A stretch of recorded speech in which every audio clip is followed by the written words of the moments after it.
John Martello is a modern-day Don Juan, Joseph Gordon-Levitt, with a short list of things he cares about: my body, my pad, my ride, my family, my church, my boys, my girls, my porn.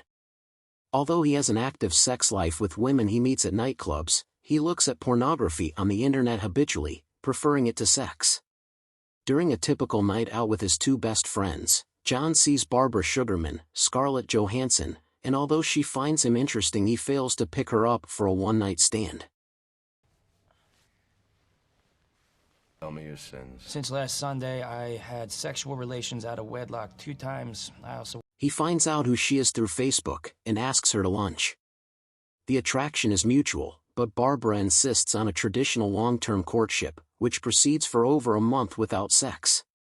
She encourages him to take night classes to get an office job outside the service industry. Don works at a restaurant as a waiter and has no real skills, and John indulges her love for romance movies, which he usually dismisses as unrealistic fantasy. They meet each other's families and John's parents immediately love her. Good job, big guy. Eventually, they have sex, but as with other women, John is dissatisfied and gets up while Barbara sleeps to watch pornography in the other room. Barbara catches him and is shocked that he would do such a thing. He denies that he watches pornography and claims it was a joke sent to him by a friend. Their relationship resumes, with John continuing to watch pornography, but doing so primarily outside his apartment, where Barbara is often around.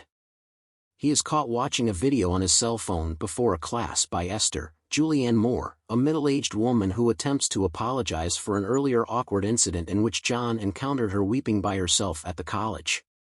John politely brushes her off. Barbara continues to assert control over him, insisting that cleaning his own apartment, a task John finds personally satisfying, is not manly. One night she looks at the browser history on his computer, confronts him with proof that he has been continuing to compulsively watch pornography, and ends their relationship. John tries to return to his old lifestyle, but it's not the same. Esther continues to reach out to John, trying to offer him the benefit of her experience, and lends him an erotic video that she believes has a more realistic depiction of sexual relations. He responds by initiating a sexual encounter in her parked car. She persuades him to try masturbating without pornography, but he is unable to. She invites him to her home, where she reveals that her husband and son had died in a car crash 14 months before. She counsels him further about the need for sex to be a mutual experience, and with her, John finally has sex that doesn't leave him restless to watch pornography. John's weekly confessional tallying his one-night stands and pornography sessions is replaced by one in which he proudly reports abstinence from porn and just the one instance of fornication, which he describes as being more like making love. He finally tells his parents about the breakup with Barbara, and they are devastated.